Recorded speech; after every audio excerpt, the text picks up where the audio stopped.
ప్రభాస్ విడుదలైతాడు. అరే ఆయన ఏమన్నా జైలుకి పోయిండా విడుదలగానికి అని అనుకుంటున్నారా? గదే బై 4 సంవత్సరాలకెళ్ళి బాహుబలి ఇంకొక ముచ్చట లేదు ప్రభాస్ కి. ఇప్పుడు డిసెంబర్ ఆఖరి వారంలా బాహుబలి షూటింగ్ కంప్లీట్ అవుతుంది. ఇక ఆయన విడుదలైనట్టే కదా.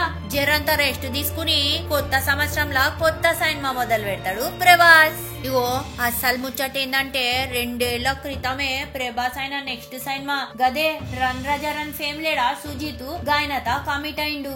ఇక గీ సినిమా గప్పుడైతే నార్మల్ సినిమా గాని ఇప్పుడు ప్రభాస్ ఒక సెన్సేషనల్ స్టార్ అయిండు. ఇప్పుడు ఇది ఎంత పెద్ద సినిమా అయిందో ఎరికేనా? గీ సినిమా కోసం 100 కోట్ల కన్నా ఎక్కువ ఖర్చు పెడుతుండ్రు. గీ సినిమాని 3 భాషల్లో తీస్తున్నారు, తెలుగు, హిందీ, తమిళ్. ఇక 3 భాషల్లో తీస్తున్నప్పుడు 3 భాషలకి తెలిసిన మ్యూజిక్ డైరెక్టర్స్ కావాలి కదా, వాళ్ళకి మంచి డిమాండ్ బి ఉండాలి కదా.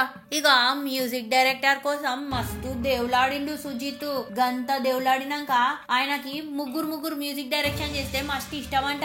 గందుకే శంకరు, ఎహసాసు, లాయ్ వీళ్ళు ముగ్గురిని సెలెక్ట్ చేసిండ్రు ఈ సినిమాకి మ్యూజిక్ డైరెక్షన్ చేయనికి.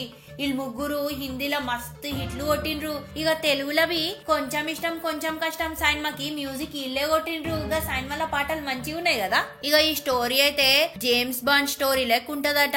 గదే ఇంగ్లీష్ సినిమాలో జేమ్స్ బాండ్ ఉంటాడు కదా 007 గా టైప్ లా ఉంటదట ఈ స్టోరీ. ఈ సినిమాని ఎవరు ప్రొడ్యూస్ చేస్తున్నారో ఎరికేనా?